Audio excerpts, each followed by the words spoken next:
et Françoise Lebrun.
Bon bah Michel, je crois que tout est dit. On va discuter ensemble donc de ce film que vous venez de découvrir. Peut-être que la première question qu'on a envie de vous poser, Michel, après avoir vu ce film, elle est toute simple. Comment ça va? Bien. Mais Camille, tu saurais dire quelle est la chaise du trou? Je vois qu'elle est. C'était là. Milieu. Peut-être vous, peut-être là. C'est ça? Après, c'est un peu derrière. Ouais, derrière. Parce que la dernière scène était tournée ici. Et d'ailleurs, vous étiez là, Michel, pour regarder la fin du film. Donc en fait, vous les voyez, vos films. Ah oui, oui. L'autre fois, il y avait, dans l'avion, il y avait Microbe et Gasoil. Et je voulais regarder le début pour voir la qualité de l'image. Et j'ai regardé jusqu'au bout. Parce que j'aime bien mes acteurs, j'aime bien les revoir. Justement, vos acteurs, ils sont tous là. On est d'accord que c'est un film très autobiographique, en tout cas qui vous ressemble beaucoup. Pourquoi avez-vous eu envie de parler de vous? Ben, c'est-à-dire qu'il y a un avantage à parler de soi, c'est qu'on sait pourquoi les choses arrivent. On sait ce qui nous a motivés. Si l'acteur me dit mais pourquoi je comprends pas pourquoi ça se passe comme ça, je peux lui expliquer, je peux lui donner 10 raisons, et puis on peut retrouver toutes les nuances, et voilà, c'est un sujet, c'est pas qu'on connaît mieux ou qu'on connaît bien, mais au moins on sait qu'il y a tout un matériau qui est là à prendre pour sculpter l'histoire. Vous avez donc toute votre bande de comédiens là. Quand vous avez lu le scénario, tous, qui raconte donc l'enfer que c'est à peu près de travailler avec Michel Gondry, vous avez donc tous accepté facilement? Je peux ajuster quand même. Oui. Le but de ce film, c'est de montrer un épisode qui n'était pas habituel. Donc c'est vrai qu'il y a plusieurs fois, j'ai lu comme quoi ça avait l'air d'être le cauchemar de travailler avec moi, mais bon, je pense que c'est assez clair et honnête dans le film pour qu'on comprenne que c'est un épisode unique. Et quand on a tourné ce film, je pense qu'on peut le dire, il y avait une bonne ambiance. Quoi. Oui. On va les écouter. Françoise, par exemple, c'est comment de tourner avec Michel Gondry? C'est très bien. Non, il n'y a pas eu de... Non, c'était une atmosphère très douce en fait. Michel est parfois avec nous, parfois un peu ailleurs, mais on s'y retrouvait quand même, hein, il me semble. Les autres? micro, il marche pas. Je vais vous donner un micro. Il marche pas, je crois. Faut que je répète? Non, Camille, Francky, Vincent, Mourad, comment c'était ce tournage?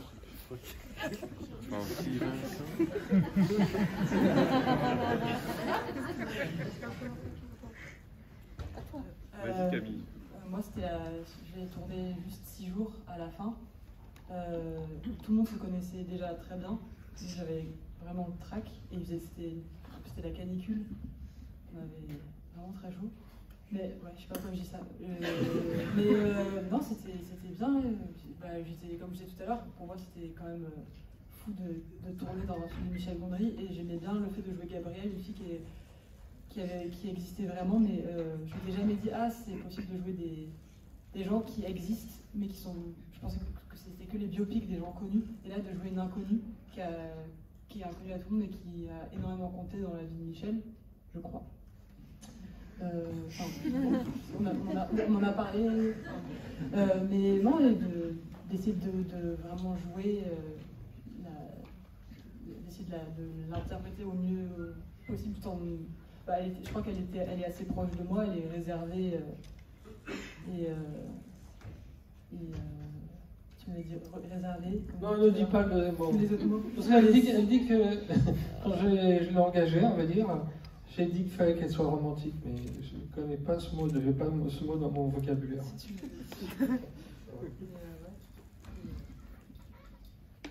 Moi, je t'ai coupé. Non, mais c'était super. C'était un super tournage, très joyeux, et Michel était loin d'être comme il se décrit dans le film. Et ce qui était intéressant, c'est que moi, j'avais vachement le trac d'arriver sur le tournage, parce qu'on ne s'était pas rencontrés avec les comédiens, et j'avais peur de jouer avec tout le monde. Et de jouer surtout devant Michel, parce que j'avais pas passé d'essai. On s'est fait un FaceTime avec Michel, parce qu'il m'avait plus ou moins repéré dans une pub. Et en fait, on a vachement rigolé pendant le FaceTime. Et il m'a dit longtemps après sur le tournage qu'on avait tellement rigolé, enfin c'était tellement sympa qu'on s'est rencontrés, qu'il n'a pas osé me faire passer d'essai après. Donc du coup, j'avais peur qu'une fois sur le tournage, ils se disent que je joue trop mal. Et ce qui était très intéressant, c'est que Michel, il cherche avec nous en même temps qu'il fait. Et je m'étais raconté que de travailler avec un grand réalisateur, ça devait, je sais pas, qu'il allait sûrement arriver avec une espèce de, je sais pas, de prestance et de dire qu'il sait tout. Et j'avais très peur de ça. Et en fait, ce qui était génial, c'est qu'à aucun moment, il nous fait sentir qu'il n'y a pas cette ascension. On cherche ensemble. Et du coup, c'était très rassurant et très précieux. Vincent, vous jouez un producteur dans le film. Je joue un producteur, donc vous en connaissez. Le producteur du réalisateur, oui. Mais non, mais finalement, il est très sympa, ton producteur. En plus, je l'ai bien rencontré. Tu l'as pas connu à ce moment-là. Ah oui, à ce moment-là. J'allais vous demander de quel producteur vous vous êtes inspiré pour jouer ce producteur-là. En fait, il y en a deux. C'est comme dans les pelotons d'exécution, il y en a toujours un qui a un fusil pas chargé. Comme ça, chacun peut penser qu'il ne tue pas la victime. Donc j'aurais pris deux producteurs comme exemple, et donc chacun pense que c'est l'autre qui représente. C'est comme ça qu'il vous a présenté le rôle? Oui, non, oui, je me souviens d'ailleurs, il m'a parlé de toi quand on s'est rencontrés. Il m'a dit oui, effectivement, j'ai vu cette actrice dans une pub, etc. Puis c'était super sympa, il m'a jamais raconté ce truc-là. J'ai pas osé lui faire passer d'essai, j'ai trouvé ça tellement cool de la part d'un metteur en scène de dire ça. Que moi j'étais conquis d'avance. Par culpabilité, des fois j'engage les acteurs. Soit culpabilité ou soit pitié. Pas du tout par opportunité. J'ai lu le scénario par acquis de conscience professionnel, en fait. Parce qu'au départ, j'avais dit oui tout de suite. Il m'a dit lis quand même le scénario. J'ai dit bon, je vais le lire, mais c'est vraiment par. Voilà quoi. Parce que moi, on dit oui à Michel Gondry. Non, mais oui, mais la rencontre était tellement chouette. C'est pareil, c'est un peu comme avec Francky en fait. Moi, j'ai rencontré Michel, puis j'ai eu plus tellement envie de lire le scénario. J'avais envie de faire le film. Mourad, peut-être la question que tout le monde se pose, l'atout, ça va mieux? Ouais, ça va mieux. Ça va beaucoup mieux. Pareil, ce personnage, Michel, il existe, il est inventé, on a envie de savoir maintenant. Ah oui, il existe. Tu l'as rencontré? Non, pas lui, mais son collègue. Je l'ai rencontré au festival de Jindou. Là, je peux dire que j'ai pas été sympa avec lui. Un jour, pour son anniversaire, je lui ai acheté un balai on va en parler en plus. Et aussi, je lui ai demandé de m'installer le téléphone là où il y a la chambre, où on voit Marc, donc au 3e étage, et il avait fait tellement un boulot pourri avec le fil. J'ai tout arraché, j'ai fait une boule et je m'y partais dans sa chambre et j'ai écrit sur un papier ta connerie. Donc c'est vrai que j'étais méchant. J'étais pas moi-même quoi. Tu l'as traumatisé. Je l'ai traumatisé. Ah, bah. C'est un film dans lequel vous ne vous épargnez pas, Michel. En tout cas, vous vous présentez de manière très honnête. C'est ça le début du projet, c'est de se raconter de la manière la plus honnête possible. Je sais pas si c'était le but. Le but, quand même, il ne faut pas se cacher, c'est que quand on est réalisateur, on a envie de faire un film. Alors après, on n'a pas d'options, une option, deux options, trois options. Moi, j'ai commencé à écrire toutes les idioties ou choses, parce que dans cet espace de temps où ma tête a fonctionné de manière différente, j'ai fait plein de choses. Certaines étaient complètement vaines, et il y a eu parmi ces choses vaines quelques réussites. Et j'ai essayé de faire le tri, de comprendre si j'avais perdu une année de ma vie ou si j'avais quand même fabriqué des choses intéressantes. Donc j'ai écrit sur des petites cartes tout ce que j'ai fait, toutes mes petites aventures, mes fabrications, et sur 6 mois, je les ai mis dans un ordre, comme à l'ancienne méthode, et je me suis dit que peut-être il y avait un film, et c'est de tous les films que j'ai fait, c'est celui auquel je croyais le moins, je ne pensais pas que ça arriverait. Et ben, finalement, j'ai rien eu d'autre à faire que celui-là. Donc j'ai fait celui-là, et j'ai l'impression que c'est plutôt... Oui, on est content. C'est une bonne idée, je crois. Et donc voilà, donc tout ça pour dire que, en tout cas, un réalisateur comme moi, on est content de faire un autre film et de faire un autre, mais on ne se dit pas qu'on va révolutionner le cinéma. On essaye de faire quelque chose de correct et que ce soit personnel. Donc on ne se dit pas... le film n'a pas un but en soi. C'est le but qu'un film, on va dire. Ok.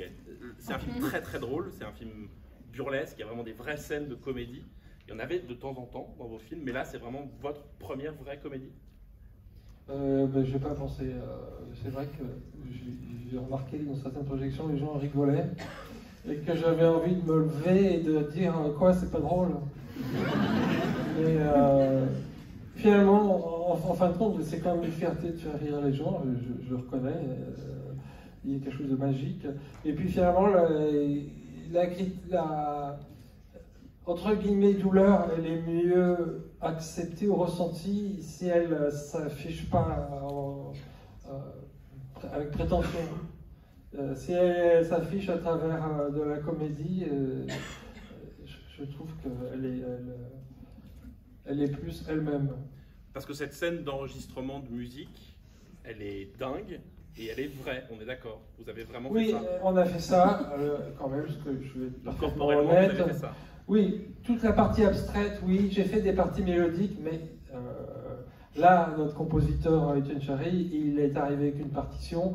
Les musiciens ont appris à la jouer bien et à la jouer mal, et ils ont fait la transition. On n'avait pas, j'avais pas comme une partition, et on n'avait pas abouti à une chanson aussi bien que celle qu'on a présentée à Sting, au bout du compte. Mais tout ce qui est gestuel et musique abstraite, oui, ça marche. On l'a fait, je l'ai fait. Vous avez dansé devant les... Oui, j'étais complètement désinhibé de toute manière. Je pouvais faire n'importe quoi. On peut le dire ici parce que tout le monde a vu le film. Il y a donc Sting dans le film. Alors à quel moment on écrit, à un moment il y a Sting qui apparaît dans le film? Et à quel moment Sting vient vraiment, en fait, surtout? Comment le dire? On ne met pas, je n'ai pas mis Sting dans la première version, ni sur la deuxième. J'aurais pu mettre pas mal de noms, mais Sting est arrivé avec une proposition qui était super. Ben, c'est pas qu'on a eu 1000 personnes qui se sont jetées sur nous pour faire le film. Il était en train de préparer son nouvel album où il chantait par-dessus les notes. Et c'était vraiment parfait pour nous parce qu'on avait sa voix et sa basse, donc ça nous faisait encore plus de Sting. Ben voilà, on voulait trouver quelqu'un qui soit un petit peu plus ou moins inatteignable. Ça faisait partie des choses que j'avais réussi. Bon, par exemple, j'étais complètement parano et on avait eu Paul McCartney dans la réalité. Oui. Et donc j'avais écrit un email et j'avais dit à mon agent, surtout ne corrige pas les fautes. Je voulais qu'il voit que ce soit un email qui vienne de moi. Je ne vais pas rajouter des fautes exprès, mais je ne voulais pas qu'il corrige. Et j'étais complètement parano, comme on voit Marc. J'étais sûr que si le producteur essayait de régler le contrat, il ferait tout foirer. Alors qu'il m'était arrivé quand on a fait Eternal Sunshine, on a eu Beck pour la chanson de fin, et le producteur il m'a interdit d'appeler Beck parce qu'il voulait d'abord faire le contrat. Et moi j'ai fait le contraire, j'ai appelé Beck, il a fait la chanson en 2 heures, et puis après ils ont trouvé une solution pour s'arranger. Donc voilà, j'étais parti de cette perspective et je l'ai adaptée de manière encore plus forte. Votre personnage, il est entouré de femmes qui le subissent, le supportent et l'aiment quand même. Qu'est-ce que racontent toutes ces femmes autour de lui? Qu'est-ce que ça raconte de vous, de votre personnage? Et moi, j'aimerais entendre toutes ces femmes qui ont subi Marc.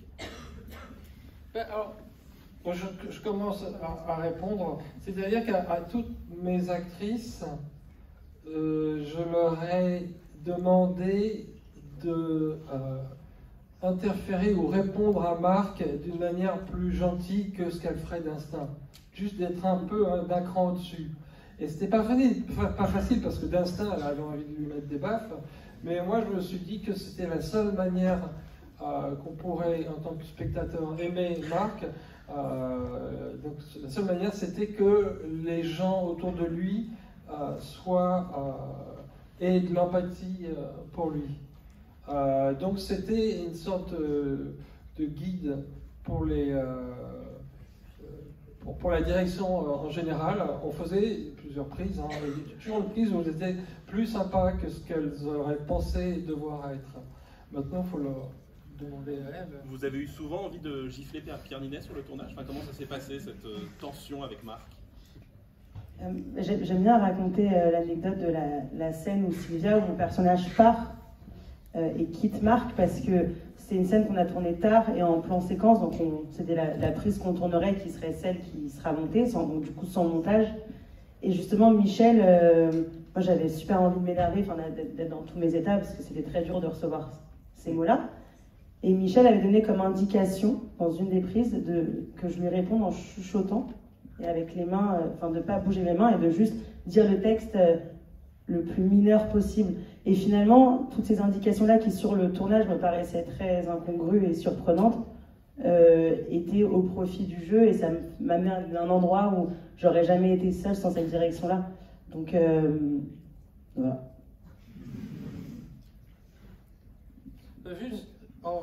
Je vais juste commenter. Quand on est réalisateur, là où on apprend le plus, c'est quand on fait les castings, que ce soit pour de la pub ou des films.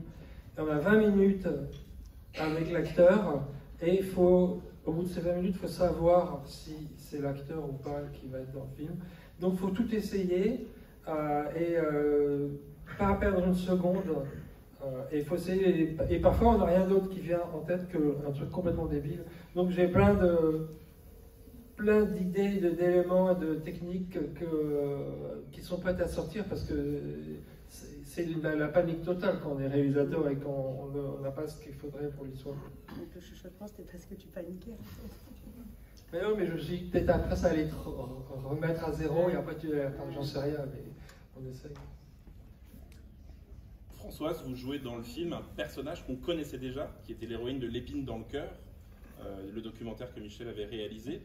Comment il vous a présenté ce personnage? Comment il vous a aidé à incarner ce personnage que nous aussi, quelque part, spectateurs, on connaissait déjà? Je sais pas, moi j'ai pas vu L'épine dans le cœur, hein, j'avais pas vu. J'ai regardé le texte et puis il n'y a pas eu, j'ai pas de souvenir de ce qu'on appelle la direction d'acteur. Enfin, c'était vraiment à l'intuition, mais avec la donnée du texte, je savais que ce personnage.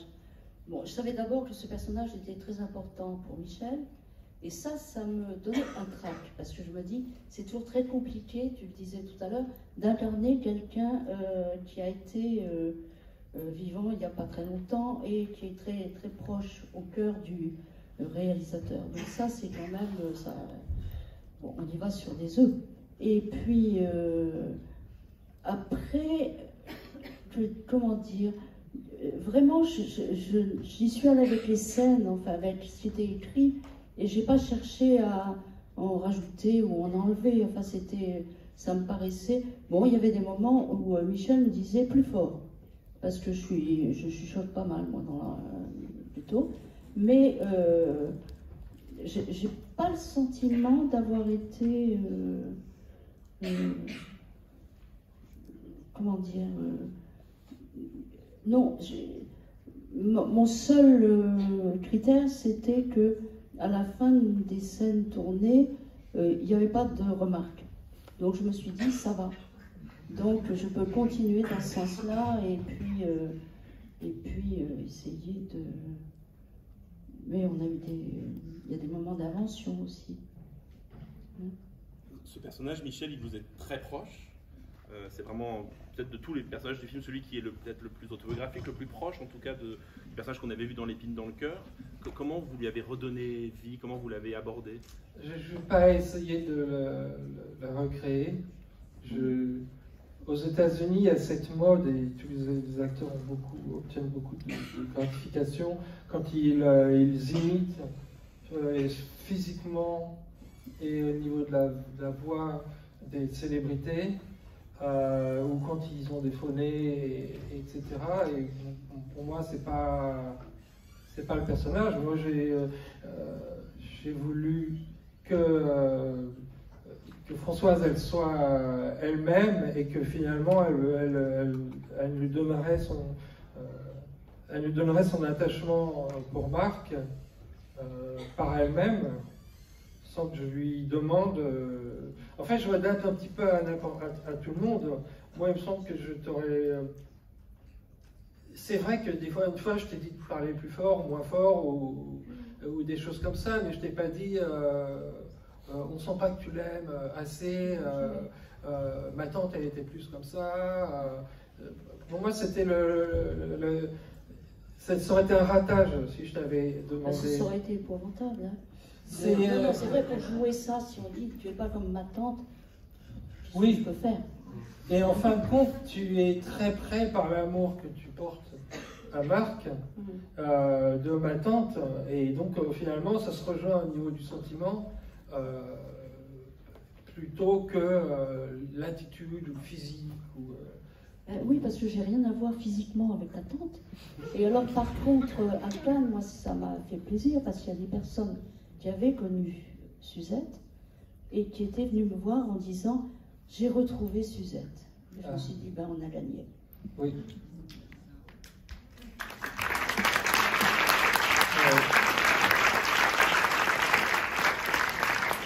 Qu'est-ce qui fait, Michel, à votre avis, que toutes ces femmes aiment quand même Marc, en tout cas l'aident quand même, parce qu'il est quand même insupportable, il est même toxique, on va dire.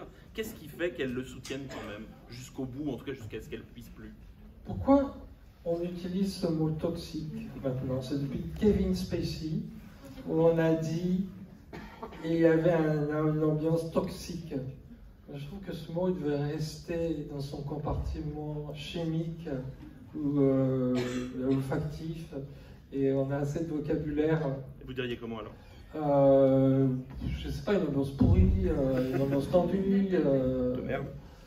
Une ambiance de merde, non, il n'y a pas besoin d'être grossier, mais on apporte un mot qui est chargé d'une espèce de spécificité qui n'est pas dans le cadre de ce dont on discute là maintenant. Donc, et j'ai entendu ce mot attribué dans une critique qui était négative à cette ambiance de tournage, et j'étais un petit peu fâché parce que c'est un mot à la mode. Je suis désolé, non, pas comme ça. C'est un mot à la mode, alors on l'utilise parce que ça donne une sorte de pouvoir. Alors à ce moment-là, je pourrais être un prédateur. Mais en tout cas, il crée une relation compliquée. Notamment avec oui, pourquoi? Parce qu'il n'a pas toujours été comme ça déjà. Et avant, il a été sympa. Après, il a été sympa, je pense, j'espère. Là, c'est une parenthèse, il y a une sorte de dégradation et, auquel ces personnes, ces femmes, oui, assistent et elles essayent de maintenir en surface jusqu'à ce qu'elles craquent. Mais je pense que c'est... oui, parce qu'elles le connaissent d'avant, elles voient qu'il n'est pas lui-même, donc il n'est pas jugé par rapport à ce qu'il est maintenant, il est jugé globalement. Mais finalement, ce qu'il est dans ce moment prend le dessus, et là, c'est pas possible. Est-ce que vous avez des questions pour Michel Gondry? Je vais prendre un micro.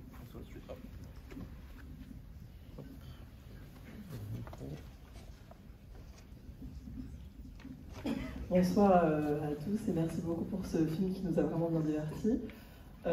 Ma question en fait c'était pour Michel Gondry, je voulais savoir comment vous y étiez pris pour choisir du coup l'acteur qui allait finalement jouer votre rôle et comment du coup votre choix a fini par s'axer sur Pierre Ménès. Mais c'est un acteur qui a un rythme très dynamique, qui a une grande maîtrise de la diction et qui a un rythme, un tempo pour la comédie qui est vraiment, vraiment bien, que j'ai remarqué dans ces différents films, même si ce n'était pas des films comiques. Et je trouve qu'il avait un côté... Bon, déjà, si je pense à quelqu'un qui va me représenter plus ou moins, il y a un niveau de testostérone qui n'est pas super haut. Et si je prends un acteur qui a un niveau... Par exemple, si c'est Sean Connery, ça ira pas, quoi. Donc il n'y a pas tant d'acteurs que ça qui ont ce niveau un petit peu... Je sais pas, bon, Jacques Dutronc, par exemple, il n'est pas très jeune, mais on voit des niveaux différents. Donc ça fait aussi partie de mon choix. Et puis, bon, quand je me dis l'autre jour, il n'a pas apprécié, mais on a tous les deux un peu une tête à claque, je trouve. Et cette histoire de tête à claque, Michel, vous la revendiquez, vous dites que vous avez une tête à claque. Bah, disons que je le dis comme ça, ça me soulage de partager. Mais ça vient d'où cette idée? Bah, quand on était par exemple dans des histoires de bande, j'étais le plus faible et le gars de la bande opposée, c'était toujours moi qui frappais en premier, sans aucune raison. Je frappais par des parachutistes, on était 10, ils sont venus vers moi et ils m'ont tabassé. Donc par exemple, j'étais voir un concert de Bebel Gilberto qui était très à la mode. On va la voir dans sa loge parce qu'il y a quelqu'un qui la connaissait, on était 8. Et tout le monde est entré, et après elle a pointé sur moi, elle a dit lui il rentre pas. Donc je commençais à me poser des questions. Mais en fin de compte, je me suis dit, bah, c'est peut-être cool de pas être cool. Une autre question. Le micro se déplace. Tout devant. Là. Bonjour Michel, bonjour équipe. Moi j'ai une question, c'est comment vous écrivez, c'est quoi le processus d'écriture au niveau des dialogues? J'ai l'impression d'avoir entendu une phrase culte toutes les 10 minutes. Je ne sais pas pour le public, hein, vous me confirmez que c'est juste l'un des films qui a le plus d'esprit et le plus drôle que j'ai français sur ces 10 dernières années que j'ai vu. Et je suis honnête et sincère, et c'est un film qui mérite d'être culte juste par toutes les répliques. Et c'est un métronome de phrases, mais qu'on garde à la tête et qu'on va ressortir au dîner entre potes, quoi. Et donc, ma grande question, c'est quoi le processus d'écriture et comment on arrive à ce stade, quoi. C'est phénoménal. Ben, je crois qu'à cette époque que j'ai vécue, dont on parle, j'avais beaucoup de répondants. Ça faisait partie des changements mentaux. Et c'est vrai que j'avais tendance à avoir des... par exemple, dans le tournage qui avait précédé l'épisode de le film, j'utilisais trop d'éléments techniques et au bout d'un moment, c'était pas possible. Il fallait arrêter un projecteur et faire le film, le plan sans le projecteur. Et j'ai dit, bon, ben, on laisse tomber ce projecteur et toute l'équipe applaudit. Et j'ai répondu, c'est ça, célébrons la médiocrité. Et bon voilà, bon, je ne sais pas si c'est drôle ou pas drôle, mais j'avais beaucoup de phrases un petit peu, ou alors qui étaient très arrogantes. Par exemple, le matin, j'arrivais et il y avait toute l'équipe, les décorateurs ou les techniciens qui venaient pour me poser des questions, et je leur disais, attendez mes réponses avant de me poser des questions. C'était super arrogant, mais en même temps, c'était un peu drôle. Donc je pense que j'ai pas mal puiser là-dedans. Vous avez un carnet? Non, facile, mais je les perds et je les mélange. Non, ça fait plaisir ce que vous me dites, et je n'aurais jamais imaginé que je puisse entendre un compliment comme ça.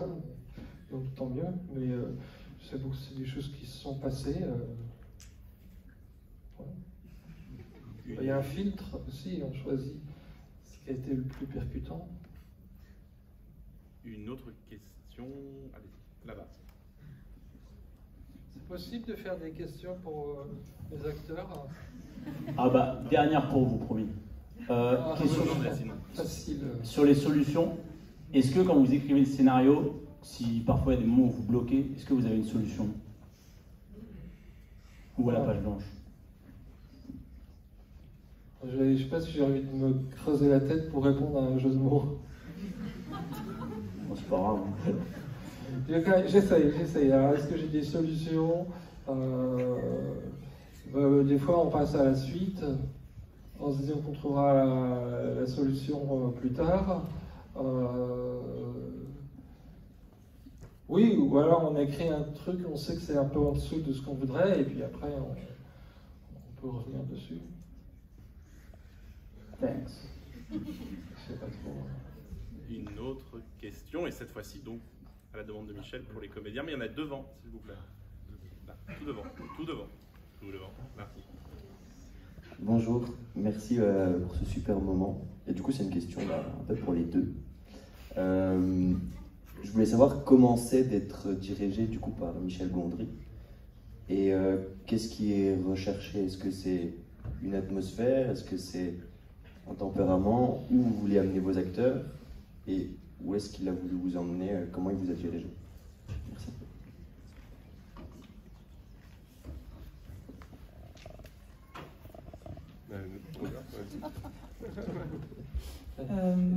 Moi, comme je disais tout à l'heure, la fille que joue, Gabrielle, elle a fait partie de la vie de Michel à un moment donné.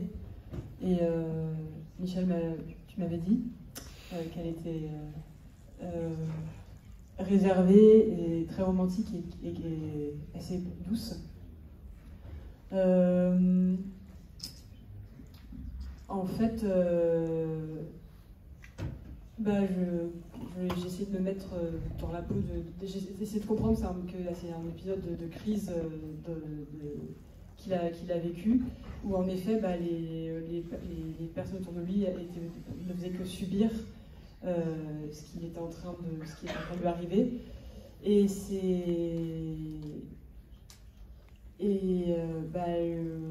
parce qu'elles ont une affection très profonde pour lui, elles savent que c'est un moment de sa vie, il est comme ça, et pour Gabriel, c'est le début d'une histoire d'amour et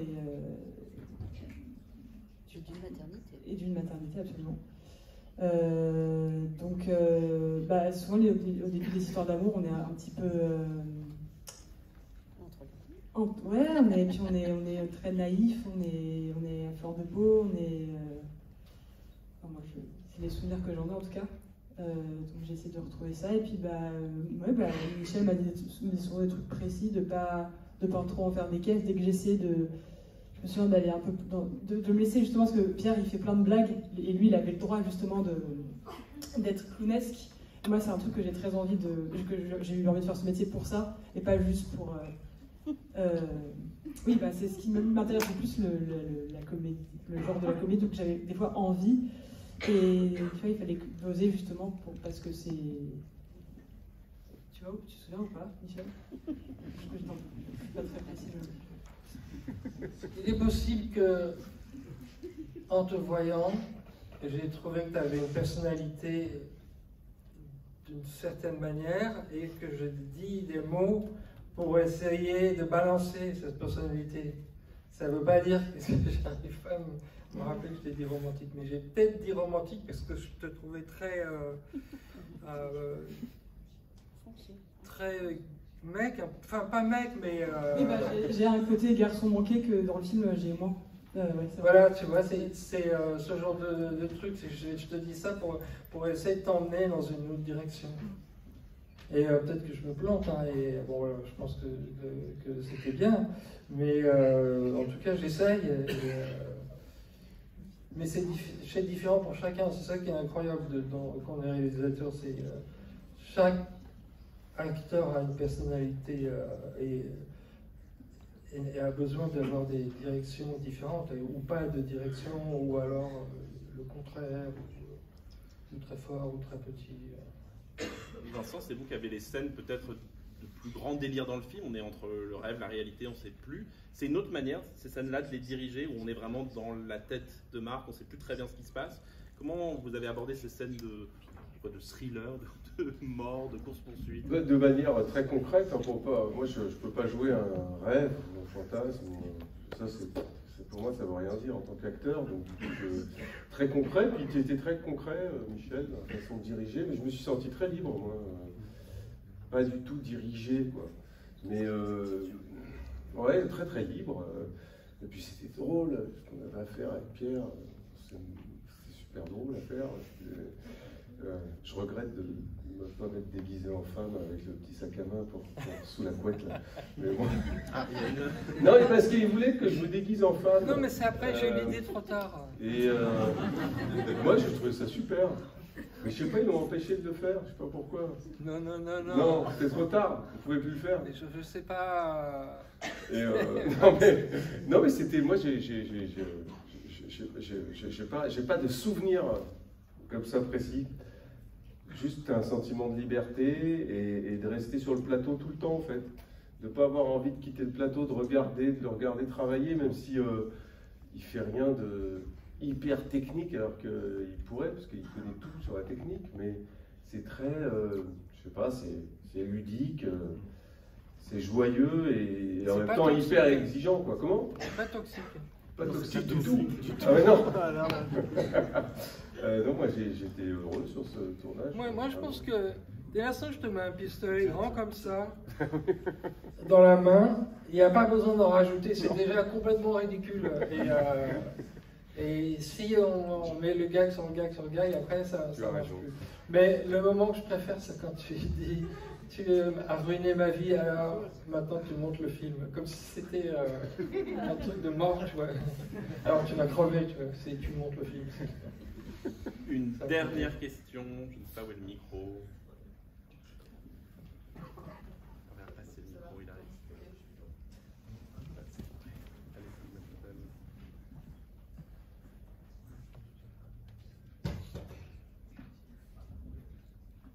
Bonsoir, merci beaucoup pour ce super film. J'avais une question, du coup, est-ce que vous avez retiré des leçons particulières sur le tournage que vous n'auriez pas pu avoir dans d'autres films? Est-ce que vraiment il y a des choses du jamais vu? Oui. Oui. Ah bah oui.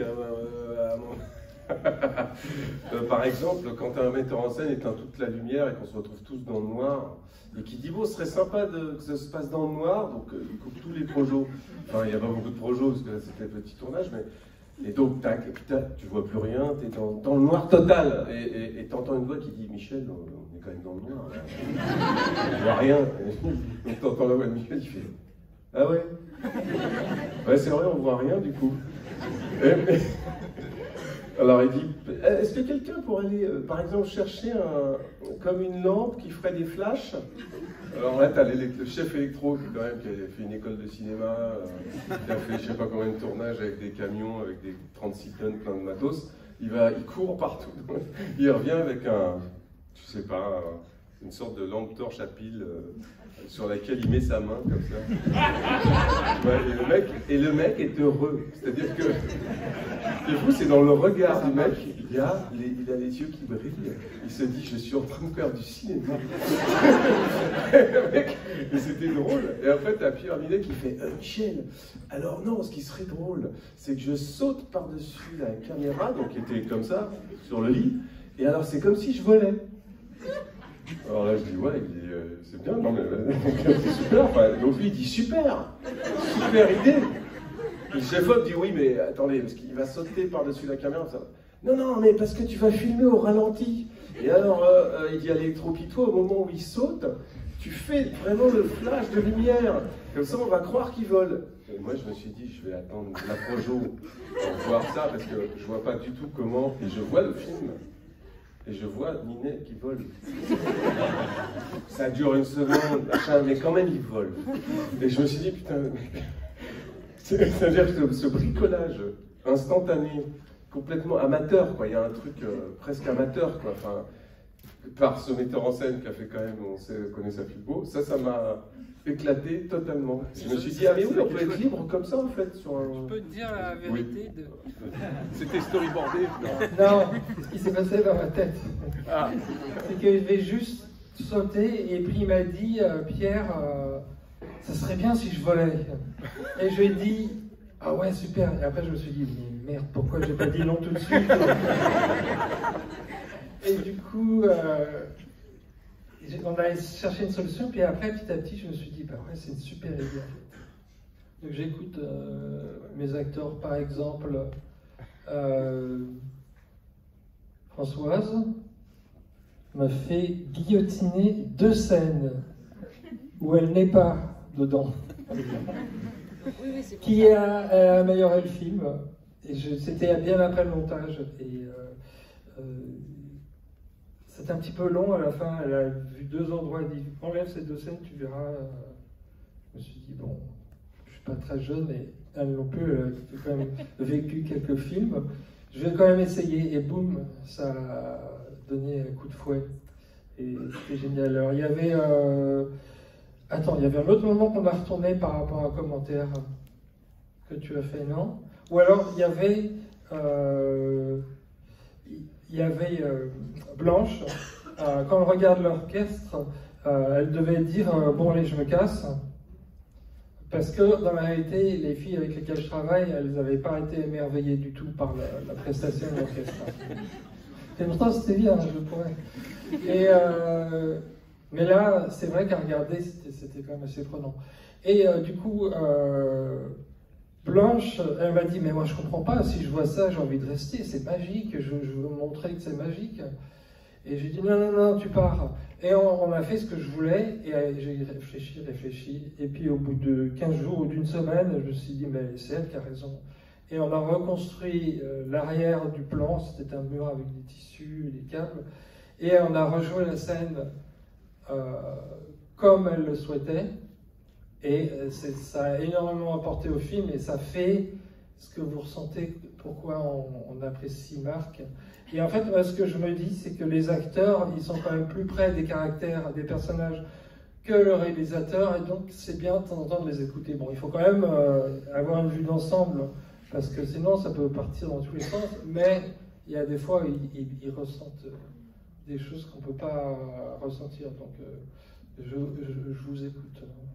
Je le cache souvent. En général, je dis non en premier, parce qu'une fois que tu as dit oui, tu ne peux pas revenir et dire non. Alors, je dis non, et puis après je réfléchis, et peut-être c'est oui. On s'arrête là. Merci beaucoup, Michel.